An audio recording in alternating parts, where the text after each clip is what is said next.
Naniniwala tayo na may matibay na ebidensya sila Mike Defensor at sila Marcoleta na pinangahawakan tulad ng mga video at larawan na talagang si Gutesa ay may pagkakausap, no? Yung may kinakausap sila, no? Na talagang makikita mo na sa video na yon na maaari na kausap nila si Gutesa na mahinhinan o masinsinan, no? Kasi dito mo makikita mga kaibigan yung pagiging legit ni Gutesa, yung mga panahon na yon, no? Na dito ba, anong katunayan ni Gutesa na siya ay kinumbinsi nila Marcoleta na sinabihan siya, Gutesa, eto mag-ano ka, magpanggap ka, idiin mo si Martin, no? Meron ba naman inutusan yung tao ni Saldico na talaga nag-deliver ng pera at talaga may litratong pagdi-deliver, nakakausapin nila Marcoleta para si Martin ilaglag?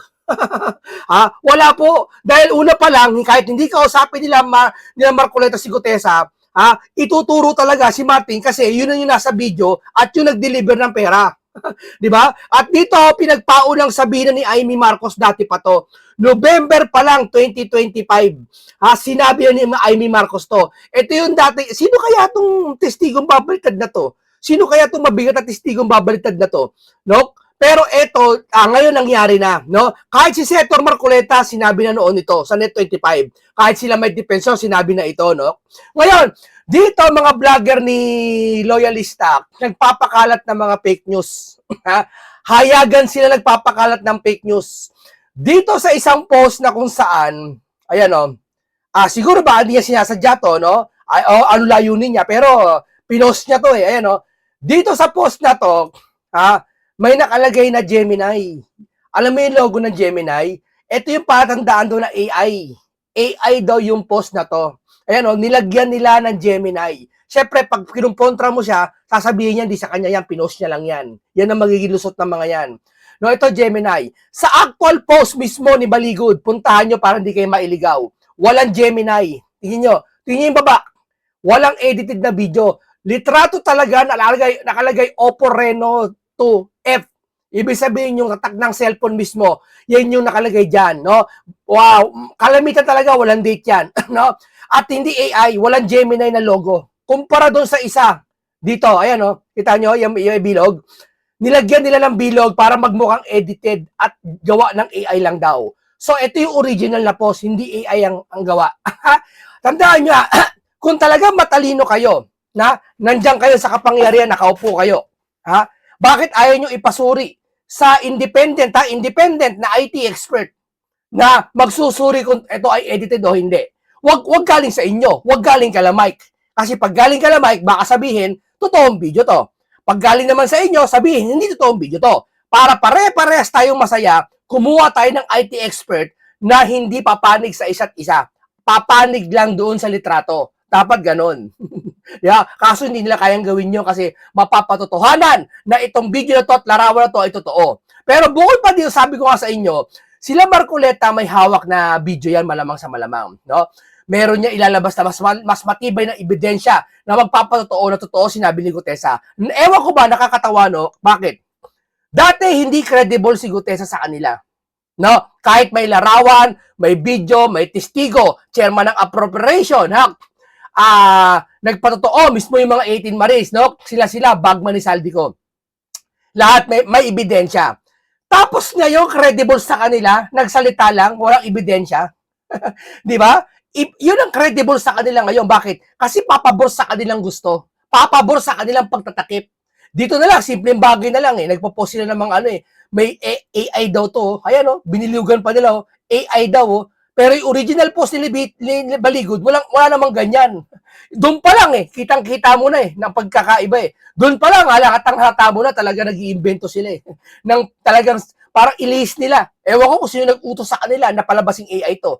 Yan sila. Pati yung mismong, alam mo yung pinakita ni Mike na asawa, nagsasalita, si Gutesa, AI na naman daw yun. Ganyan sila. Pag sila lulusot, AI ang gagamitin nila. Sasabihin, AI yan, AI. Pagpapabor sa kanila, hindi po. Napakadali po malaman ko AI ang isang video. Handa mo, tumawag lang kayo ng IT expert, alam nila yan. Ipoprogram yan, alam nila kakalikutin niya mula sa cellphone mo o ano pinanggalingan video niya, saan mo inano yan. Alam nila kung inedit o ginalaw ang isang video o larawan. Kaso ayaw niyong gawin yon. Kasi pag nasabi ng isang IT expert na totoo ang mga video na to at larawan, wala kayong kawala, talo kayo. Diyan sila matatalo. Kaya hindi nila gagawin yan. For sure, 100,000% hindi nila gagawin yan. No? Yan ang transparency sa kanila. Di ba? O, walang katwiran. No? Ngayon, ito, medyo nahuli tayo, pero ito yung video talaga ni Gutesa. Nagsalita siya. Sabi ng iba, ginawa to noon pa. Ngayon lang inere. Di ba? Ngayon, noon pa to ginawa, nakapagandaan na. At sinabi rin mismo ni Amy Marcos ito, na may magre-recat at testigo. Ito na yon. Ito rin siya sabi nila ni Senator Marcoleta, may mga talagang babaliktad. No? Yun nga si Gutesa. Kaya ang hihina nila, no?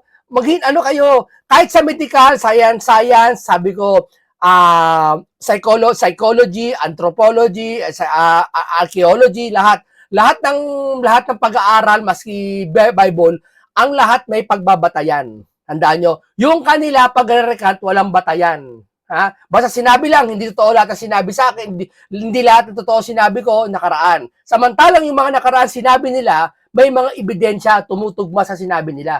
Kung may dapat bang paniwalaan kami, yung umpisang sinabi nila kasi binaback upan ng mga ebidensya. Yung sinasabi nila na wala daw totoo, wala katotohanan, walang backup na ebidensya.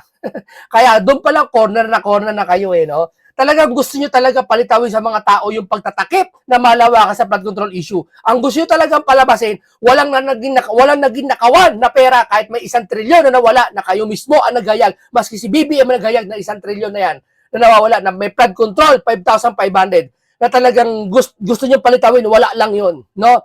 O ito, painggan mo natin si Orly Gutesa. Painggan mo natin ito. Sa mga hindi pa nakakarinig, hihimay-himay natin siya, sabi niya na bago tayo tumungo sa talagang dako. Sabi ko nga, si Marcoleta malamang yan may bidyong hawak yan. Ano yung video na yon? Para sa yung video na yon? Nakatunayan na talagang si Gutesa ay nagsalita. Maaring sa Senate sa loob ng opisina. Maaari. May record dyan, o kaya sa cellphone lang, o kaya naka-video, hindi natin alam. No, kahit sila may defensor. Pero hindi natin lumabas yun. Kasi hindi pa, nagsasalita pa lang si Mike sa si Marcoleta, sabi, pinasisinungaling yung sinabi nito Pero abangan natin magsalita. Pero ito ito ang dahilan kung bakit sinapak si Mike. Layo, no? Malayo ba? Sa isang utak na katulad natin na punong-puno ng wisdom. Ha? Malapit lang. Anong katunayan? Ito dahilan ba't sinapak si Mike. Bakit? Ganito kasimple yan. Bakit sinapak si Mike? Hindi naman sinapak talaga si Mike Pinigilan magsalita.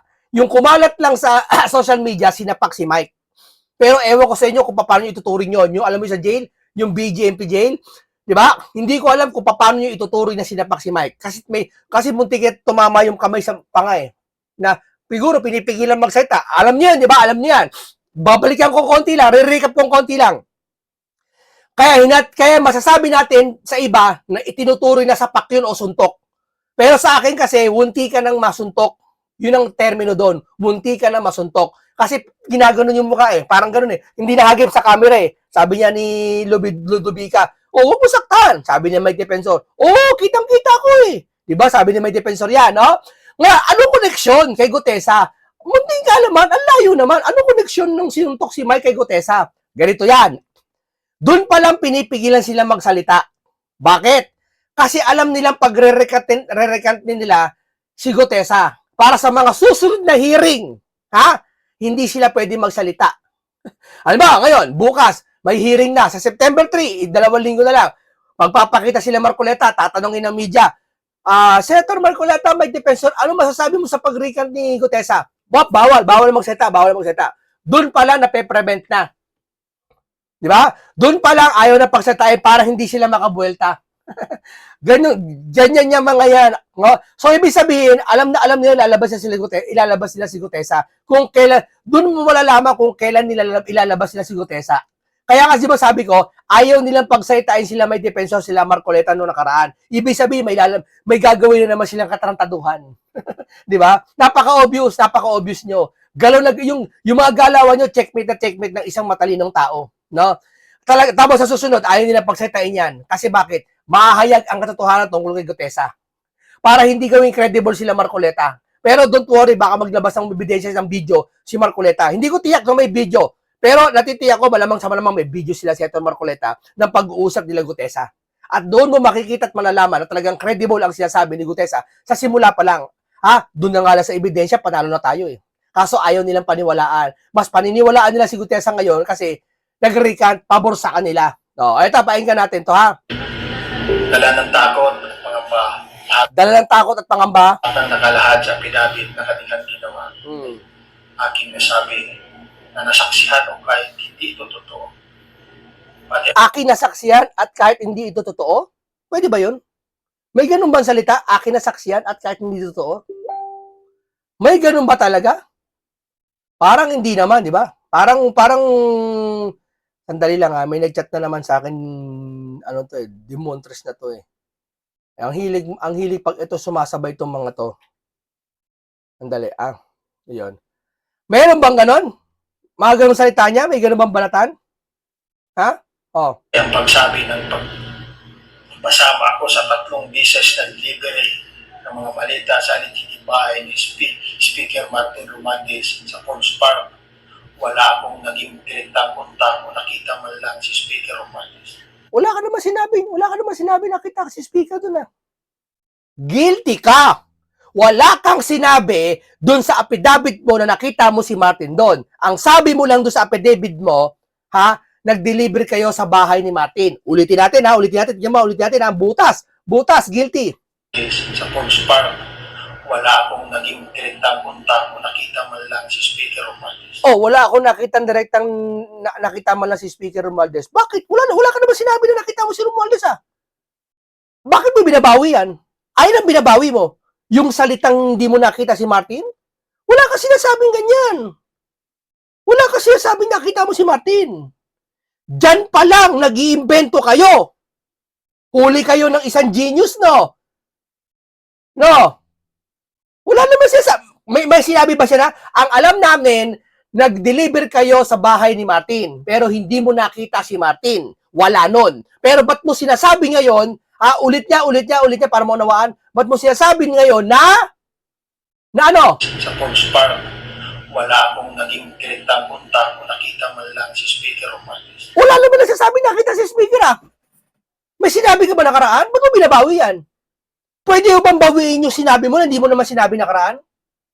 Pwede ba yon? Wala nun! Parang ganito. Hindi po totoo na pumunta ako sa tulay. Wala ka naman sinabi pumunta kang tulay dati. Ba't mo binabawi yan? Ba't mo binabawi yung salita na hindi mo naman sinabi nung sisimula? Ang binabawi ay yung dapat yung sinabi mo nung simula. Hindi mo naman sinabi nung simula. Gets nyo?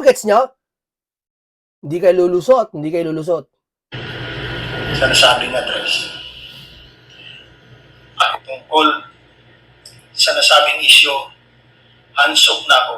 Ayaw ko nang balikan ang bangungot ng mga sandaling nangyari sa buhay ko. Magulang ako para sa pamilya ko. Natatakot na siya. Gusto ko ng tahimik na buhay para sa kapakanan ng pamilya ko. Sige, ganito laban. Total, kayo mga bangag vloggers, ganito nangyayari. Naglabas si Mike Defensor ng video, alam niyo yun. Na si Gutesa tinatakot siya. Alam niya, sino nakakalam dito? Yung sabi ni Gutesa, ako po ay pinilitan, ipinapalagay nila sa affidavit ko na pinapalabas nila si Marcoleta ay ilalaglag ko. Alam niyo yan. Sabi ng mga bangag vloggers, AI daw yun. Eto ngayon. Kung sabihin namin AI to. Ito nagsasalita to, AI to. Madali lang gawin sa AI to. Ito to mismo, AI to. Kung sabihin ko AI yan. Saan kayo pupunta ngayon? Sa IT expert, di ba? Yun ang sinasabi ko sa inyo. Huwag kayong unfair. Pumarehas kayo. Kung sabihin namin AI to. Kami na magsasabi, AI to. AI to. Yan ang sasita ng AI yan. Madaling gawin sa AI yan. Anong katunayan yung totoong video to? Na hindi AI. Sige nga. Anong katunayan yung totoong video to? Sige nga. Ilabas nyo yung totoong video na to. Patunayan natin, AI to. Sige. Di ba? Yan kayo. Di huli kayo ngayon. Na-checkmate ko kayo ngayon. Ito, panoorin natin si Amy, panoorin natin si Amy Marcos naman, no? Yan ang hirap sa inyo mga kaibigan, na huwag kayong gagawa ng isang bagay na walang batayan. Kasi bandang dulo, mache-checkmate kayo, di ba?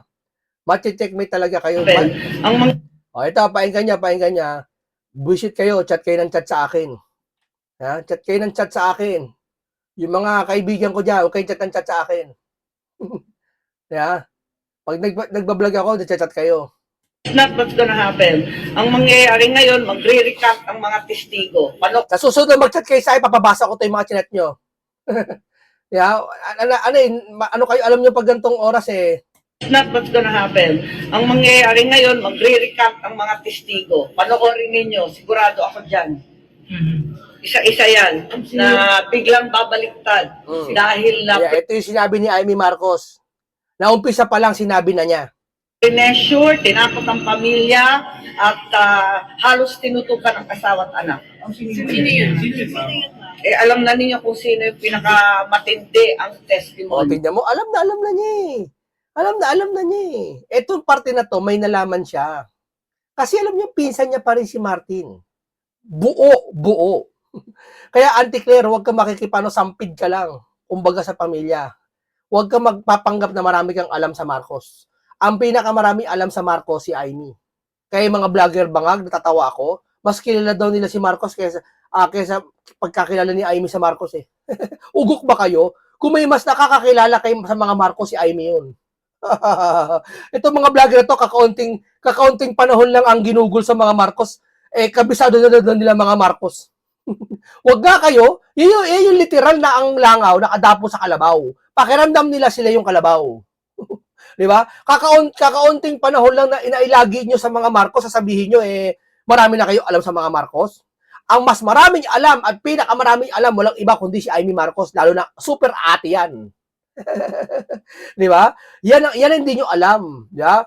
Mag-aral kayo ng logic, mag-aral kayo ng wisdom. Sabihin ko sa inyo.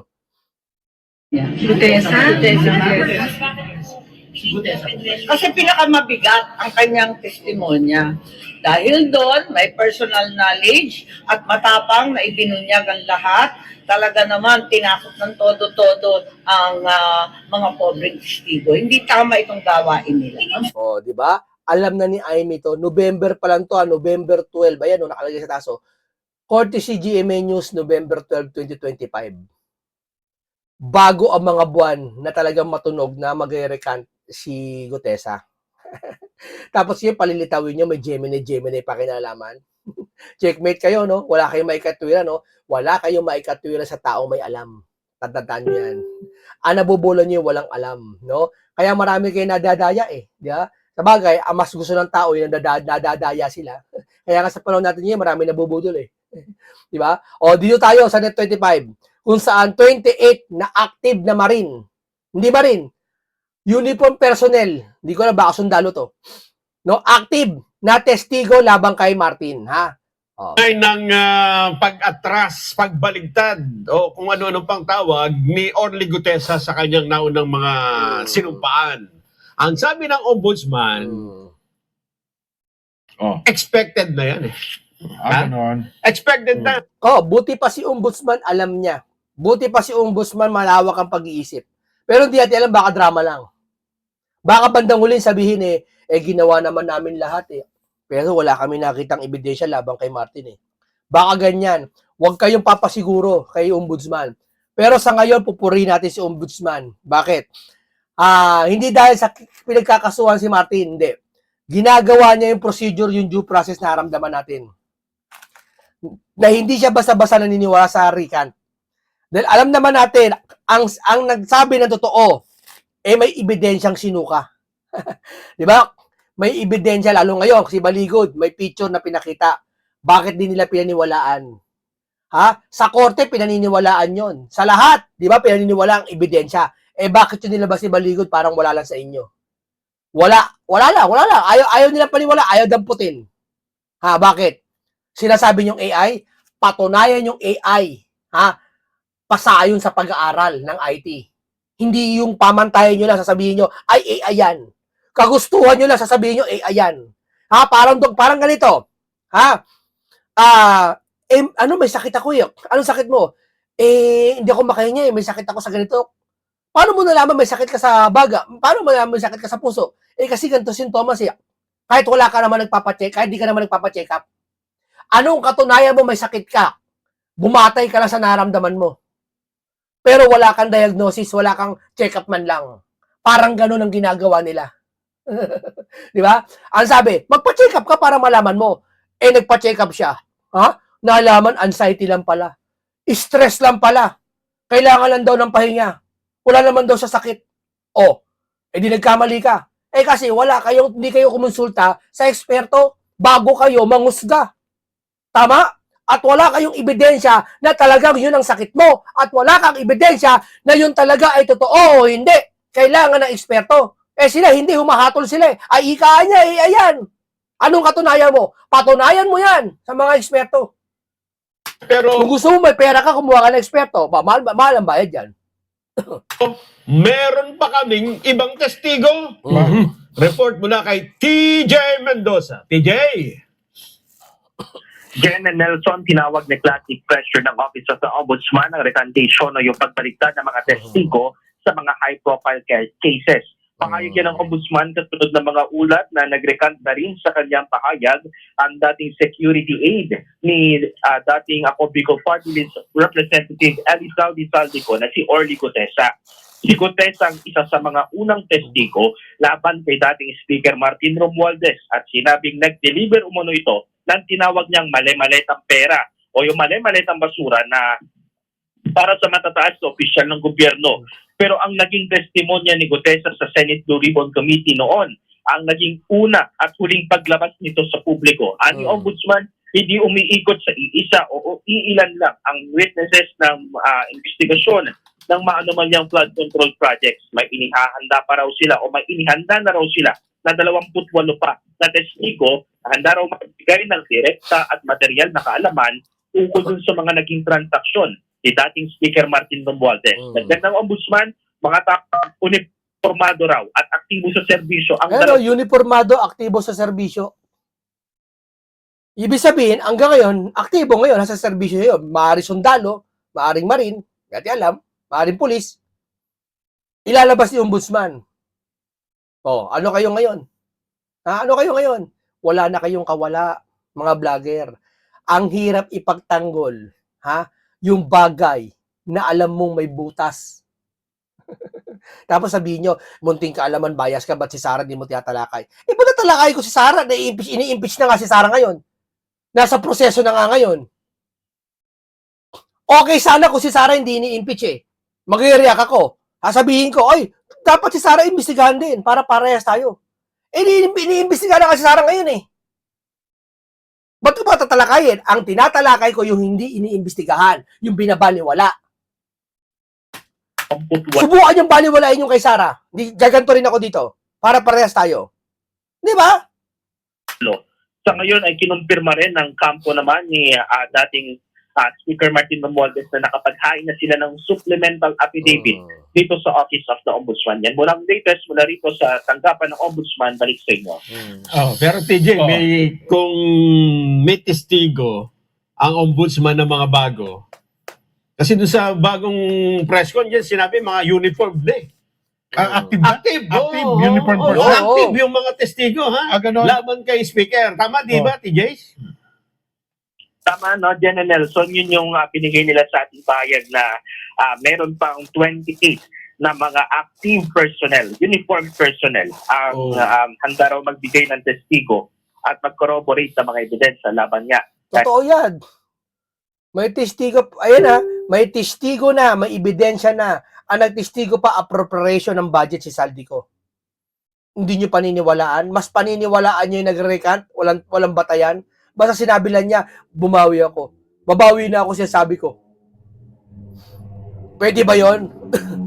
Inimbento lang doon nila Marcoleta yung sinulat niya.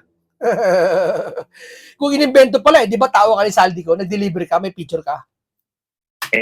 Yan ang, sabi ko sa inyo, yan ang dahilan ba't sinuntok si Mike. Hindi sinuntok ka, kasi paniniwala nila sinuntok. Gamitin ko lang yung termino sinuntok para matandaan nyo.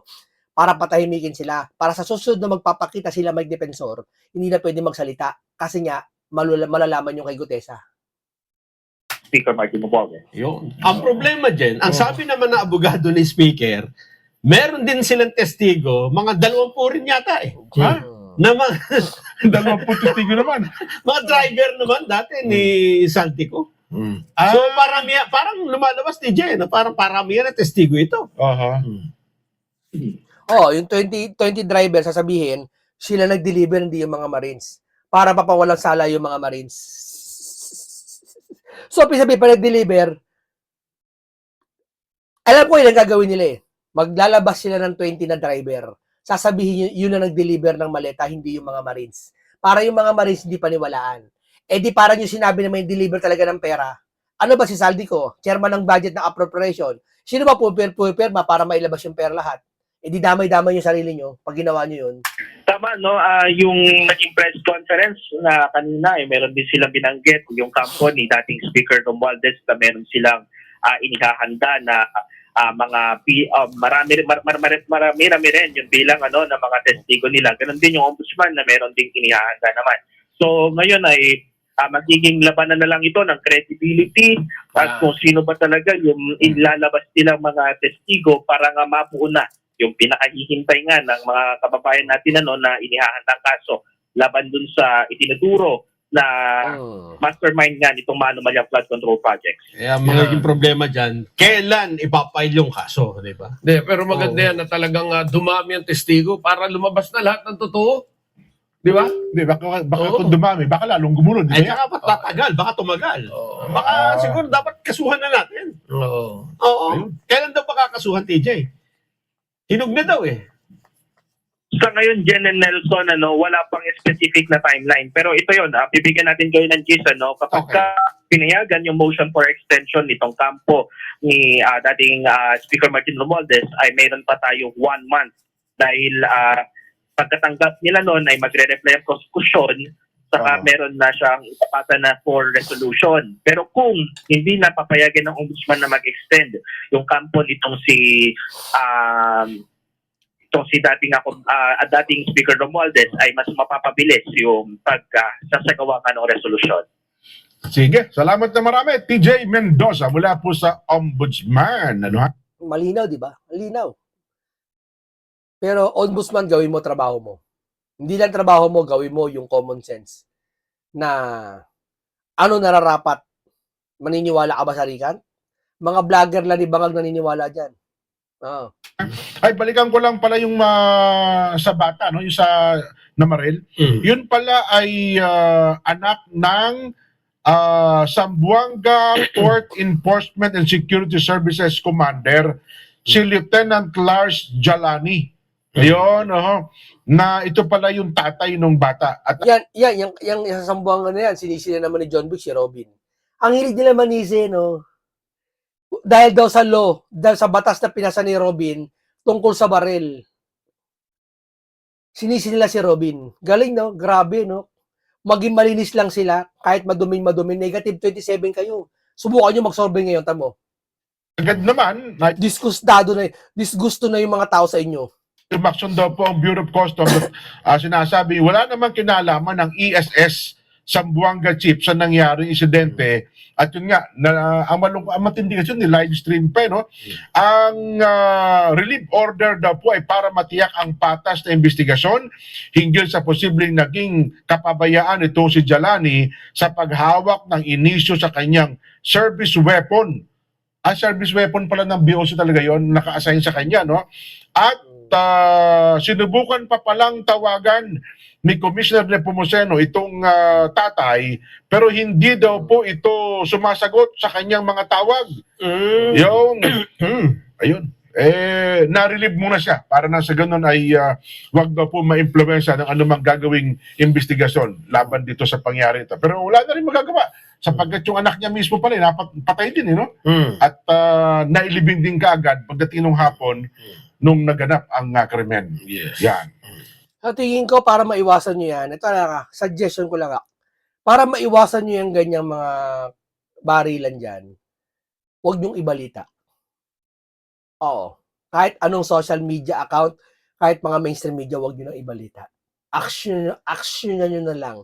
problema sa problema ng Zamboanga, doon na lang sa problema ng Zamboanga, siya na magsosolve doon. Yung mayor na lang doon, siya na bahala doon, mag-solve doon. Huwag nyo nang ibalita. Kasi pag nagbalita, tapos nakita yung resulta, gagayahin eh. Ay, ikaan niya, ganun pala, hindi nakukulong. Hindi gawin na namin. Huwag nyo nang ibalita para sa akin. Yun ang matalinong hakbang. Ayun. Ano pa ba ang mga mainit na issue natin? So, si Gutesa ngayon, wala pang nakakatukoy kung saan siya naroon, ano? Na-interview lang ata siya eh. Kasi nung Subukan yung ilabas si Gutesa. Pa-interview nyo sa mainstream media. Pa-interview nyo. Ipa-out nyo kung gusto nyo ulit. Di ba? Huwag ganon. Kung AI lang yung video niya, AI pala. Kasi yung paniniwala nyo sa sa ibang video niya AI lang Mahilig kayo sa AI, di ba? O sabihin namin AI yung ngayon yun. Ilabas nyo siya. Ilabas nyo siya para sabihin namin di AI yun. Sabihin niya sa harap namin na walang binabasa. Na totoo man yun. Sabihin nyo! O hindi AI yun. nakala natin, bigla siyang nawala eh. Ayun. Ngayon, abangan natin kung ano ho talaga ang mangyayari kasi wala pa sa talagang proper investigation na humarap siya. Sa Senado o saan pa man. Ang Senado naman, wala na atang balak-balikan ang investigasyon ng flood control kung ang sangkot ay itong sina Gutesa at saka yung Marines, dati mga taon sundalo. Sa ombudsman na raw. Ayun. Ang bahala dyan. Oo. Pero matatandaan ho natin, mga babayan, na bago pa lumutang at sinabing nagre-recant ng testimonya itong si Orly Gutesa, ay kumalat na rin sa social media ang isang video kung saan ay kausap niya ang kanyang misis. At doon ay Kausap niya misis niya. Kausap niya misis niya. Sabi nila AI daw yun. Patunayan mong AI yun. Huwag ka may sariling Di ba? Ibabalik mo sa akin. Munti ka naman, patunayan mo naman totoo yun. Ito, sige, patutunayan ko totoo yun. Tumawag ka ng eksperto. Ba't ayaw nyo? Bakit ako? Karapatan yan Problema ng bansa yan Hindi kayo kumuha ng IT dyan, yung mga na otoridad. Kumuha ng IT expert, o mas dalubhasa pa sa IT expert, ng independent, walang kinakampiya, hindi DDS, hindi BBM. Kumuha kayo. Tapos, patunayan yung peke yung video at hindi totoo yung video. Sige nga, ba't ayaw yung gawin? Kasi pag nalaman yung totoo yung video, talo kayo. sinasabi na siya nga ay pinapipirma sa isang affidavit na kung saan binabawi niya yung una niyang mga sinabi. Yun. Ito po ay matagal na, mga ilang buwan ang nakakaraan.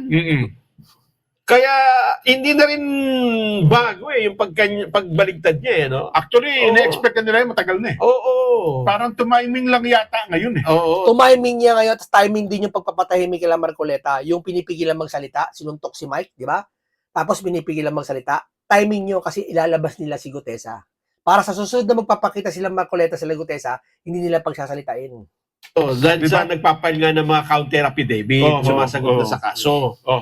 Ayun, kaya po, hindi nagulat ang iba tungkol dito sa pagbaligtad na yan ni Orly Gutesa. Ayun. Ang nakapagtataka lang, noong kumalat yung video na yon, hindi naman ipinalita dyan. Hindi. Social media lang yun Social media. Noon ay Yung asawa ni Gutesa sasalita sa video, AI daw. Hindi ganun gumawa ang AI. Alam nyo magsalita ang AI. Na ang salita ng AI, may islang. Sasabihin niya, ano yung Gutesa? Ano ba yung gagawin mo? Mag-recant ka na? Magawin ng AI, di ba? Yun, hindi. pilit siya. Pinagsasabihin niya, madali daw gumawa ng ganun. Boses na boses ni Gutesa. Ang AI, kayang gumawa ng buka-boses, pero hindi ganun accurate na accurate. Pine-pressure siya na bawiin yung kanyang mga naunang testimonya. Yan. At mukhang hinintay lang na lumamig yung usapin na yon para magbuka talagang kusang loob siya bumaligtad no? Pero actually, hindi man ho natin talaga alam kung sino nagsasabi ng totoo, Mahirap manghusga Sa ngayon, ay hindi natin alam kung talaga bang siya'y napilitan pinilit na magsabi ng totoo noon o magsabi ng kasinungalingan o ngayon siya pinipilit? Eh, malalaman ho natin yan. Ha? Yan. Sa dako paroon pa ng kwentong itong Matagal pa pinamagatang Oh. ako ang testigo. Aha. Laban kayo. Okay, maraming salamat sa Net25, no? At sa Kalasetor Marcoleta at sa iba pa, no? At alam niyo na kung ano ang katotohanan. Hindi AI ang video na at ebidensya na pinakita nila baligod, no? Salamat lahat, paalam sa inyo.